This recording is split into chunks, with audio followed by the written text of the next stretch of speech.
Good morning, everyone. Good morning, Father. Glory to Jesus Christ. Glory forever. Readings from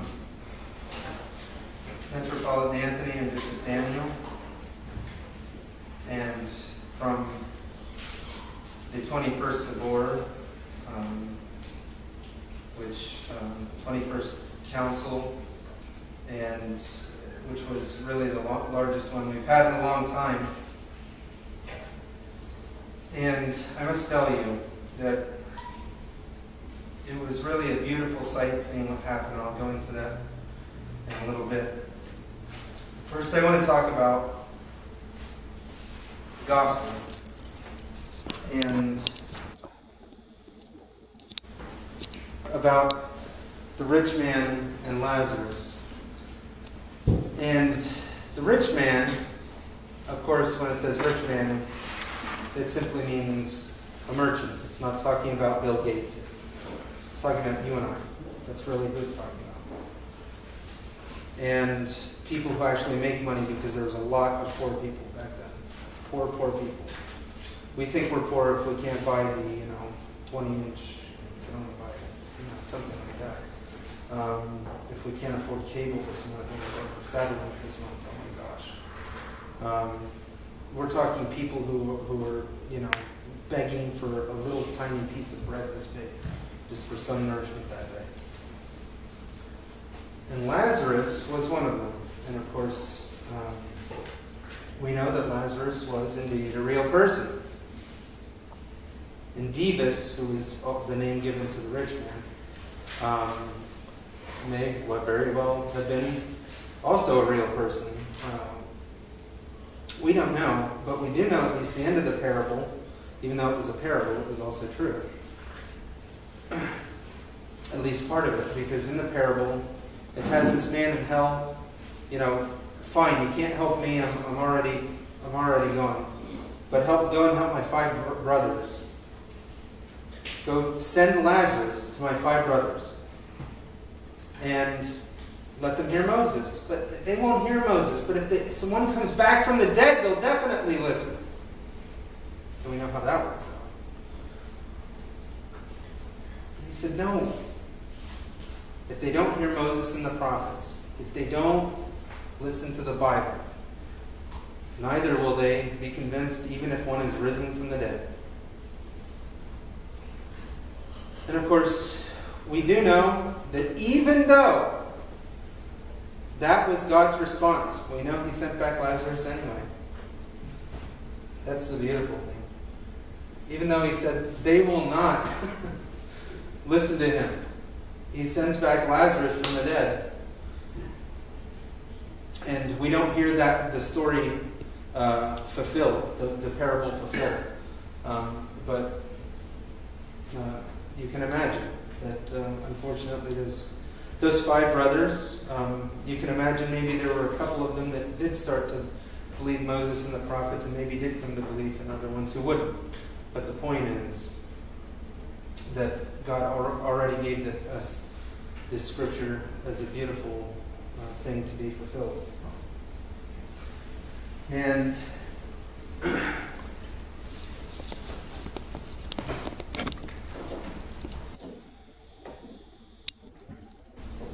even if one is risen from the dead. And of course, we know also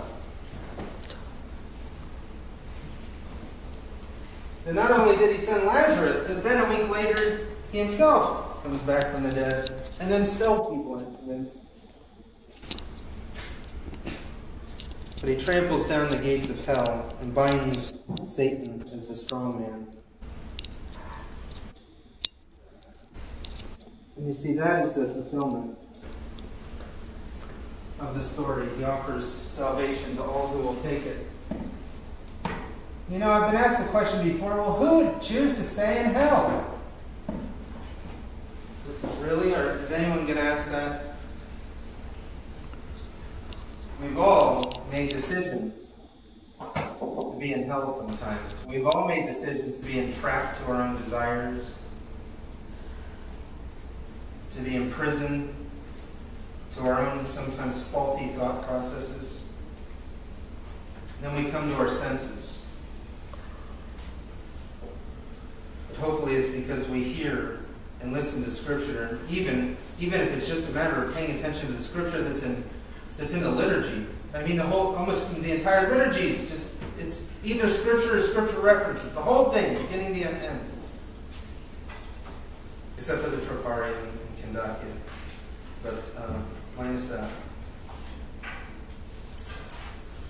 So at the Sabor, the strategic plan for parishes was released. And this is a very detailed action plan. And I must say, I was very, very moved by the fact that it was just a packed house on Friday for the release of this strategic plan. And led by Bill Marianis, who's been at this for some time, studied it pretty greatly, and has already developed other strategic plans. And it says on the front, where there is no vision, the people will perish. And of course, we've already started, already in January. I knew the strategic plan was coming out, but I said to the parish council, we can't wait for this thing to come out. We've got to start our own strategic plan. And so we've already been engaged to some degree. But this has a structure of 70 laity from top to bottom, including 2 leaders and then various levels of accountability to make sure that the plan is implemented. Any of you, if you'd like to be, and I encourage some of you, if you would like to be involved in this strategic plan in one of many areas. We got to get your names in fairly soon now to get you there. But the strategic plan, of course, is a plan at the reversal to turn away from our bad habits as an archdiocese and a parish and turn toward what it is to be a God-fearing church. And so it came up with core goals, core values, vision. The strategic goals areas there's 25 goals in 9 different areas. The 9 different areas are administration, clergy, communications, education, family and youth, healthy parishes, outreach, and evangelism, stewardship, and technology. If you're interested in any of these areas, the meetings will be by phone, maybe by Skype, for the most part. And there might be a face-to-face meeting somewhere at some time, but if you can't make it, I'm sure that can still be called in or whatever. But the specific areas are empirical metrics, skills watching, operational and personal needs on the archdiocesan level, the clergy development program, clergy compensation and wellness, U.S. clergy recruitment, and communications, it's welcoming ministry, comprehensive UOC of USA communications platform, cohesive UOC of USA brand, and education, a lifelong learning program, Orthodox education, lifelong learning program, and Orthodox leadership development program. Family and youth, family life cycle, college student outreach program, and adolescent outreach program. Very important. Healthy parishes program, caring ministry program, outreach and evangelism, the outreach and evangelism ministry, new successful mission parishes, and philanthropic outreach. Under stewardship, comprehensive stewardship program, and long-term and planned giving. And then finally, the technology category, the 4 are parish and ministry web resources, church services app, parish cloud administration, and national collaborative website portal.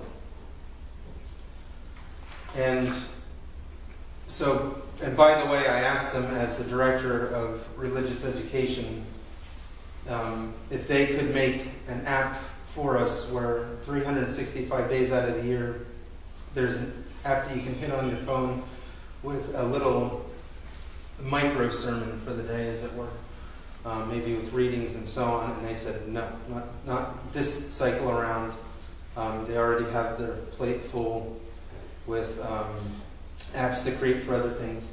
But in 3 years, yes, on the second cycle of this, they said they will. So, if any of you know any techies who will do it for me before then, I would please let me know, because 3 years is a long way off.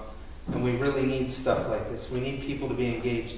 I tried to tell them, education, and I'll wrap this up because I realize there's a fine line between a long sermon and a hostage situation. But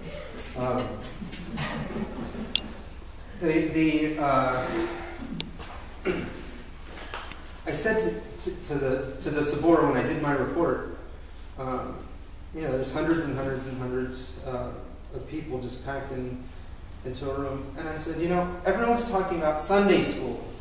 Sunday school's great. But you can have we've had Sunday school, but we've had a church, a dying, Christianity's dying. Why?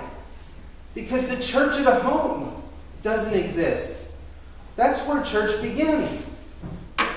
Each and every one of our homes should be little churches where daily we're engaged in prayer, in almsgiving, charitable deeds of kindness, and so on, inside and out.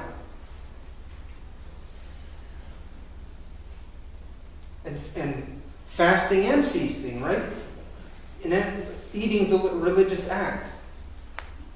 Our daily life, when we go to work, like I said, every single one of us, no matter, even the burger flipper, can be just engaging people with Christ's loving kindness, with God's grace. Their life and even their work can be filled with meaning. The difference is, are you praying for people as you're engaging them? Are you doing everything that God's prompting you to do, or giving you the opportunity to do? Are you participating in your own salvation? So my concern to them, I said, Christian education is not Sunday school. Christian education is a responsibility of each and every one of us, every single day of our lives. Look, we have a website. I don't know how many of you know, but I developed it, the whole thing. I didn't have any help, but orthodoxchristianed.org. You go onto it, and it's for the Archdiocese, but I did it. Also our parish website, fullyorthodox.org. Go on there. There's resources there. If my own parish isn't even using it, how can, it's no wonder that, I guess, maybe it's not catching on elsewhere. But again, this is why we have gotten so lazy as a culture that if it's not on one of these buttons, I'm not even going to go bother to go search for it. Not every day. Every day I'm not going to go in Safari and type in a web address and everything else. It's too much time, right? Not enough iCloud storage. But you can I'm sorry, but you can put a bookmark on your phone to websites, and it'll be just like a little app, and it'll take you straight there. Well, and that's true. And if you need the help, let me know. Yeah, I probably will. Mike was the first one to point that out to me. However, are people going to do that? That's my point. So I am trying to get that done. And that's why I was saying creating apps that are for people to just go to an app store and get, because I doubt many people are going to do what Mike and me and Bonnie, anyone else, okay, and Brian and Rebecca. Okay, so that's 5 of us, right? Yeah? There are apps like that already out there. There's a few. I've got them linked now where I can get today's reading, today's epistle, the prayers. There are some out there. Right, the reading in the epistle, but not micro sermons like daily messages and words. There are on our Orthodox Christian Web.org website, and there are links to visual, to videos there. But again, you have to go through something to get there, and a lot of people will not go through that effort every day. So we are trying to make it easier. However, it would be nice if also we had some help doing it. And but it also means we need to make a little bit of effort. Christ didn't say, you know, he didn't say, put your crosses in the back of your truck and drive. Okay. He said, take up your crosses and follow me. We have to carry our crosses. We can't put them in a U-Haul. We can't pay someone to take them for us. We try to. We try to sometimes, really. But we can't do it. Our crosses we must bear. And you know what? If we don't bear them, we're in trouble because our crosses, they are our salvation. They're our connection with Christ. Because really, when he says, take up your crosses and follow me, all we're really doing is adhering ourselves to his cross. Remember, without Pascha, Great Friday means nothing. Without Great Friday, Pascha is not possible.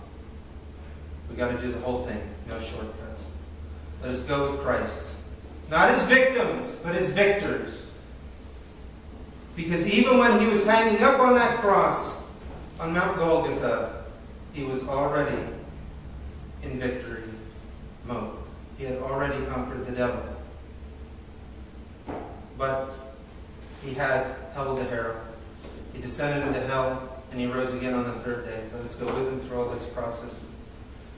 That in the end we may inherit the resurrection and life eternal. God bless you and keep you. In the name of the Father, and of the Son, and of the Holy Spirit.